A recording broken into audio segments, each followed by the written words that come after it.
来看这个真有创意的考试，国立台南高商这届的考试，广告设计科2年的表现技法的考试题，唔是写考试单啊，是爱学生来画图，都画这个监考的老师。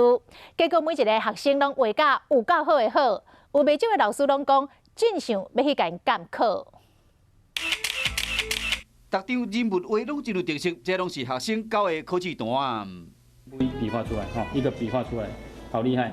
伊伫学堂，伊就是出题老师，伫即摆台南高中第3摆段考广告设计科2年级表现技法的考题，毋是写考试单，是爱学生画图。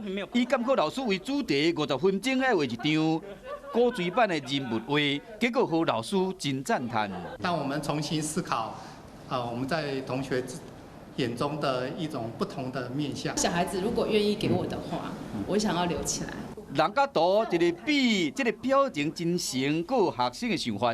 因为光正老师算温柔那种老师，所以我才把它画得像一朵花一样。他不是我们的任课老师，所以我会加一些比较鲜艳的颜色，那可能就会跟别人的画的不一样。出题老师讲，这就是将所有发挥出来。我觉得考卷不该停留在那个还是是非选择问答，哦，应该可以很多题型哈，可以跟生活还有你的学习做连结。这款的考试，好参加的师生拢感觉真趣味。袂少老师讲，真想要去监考。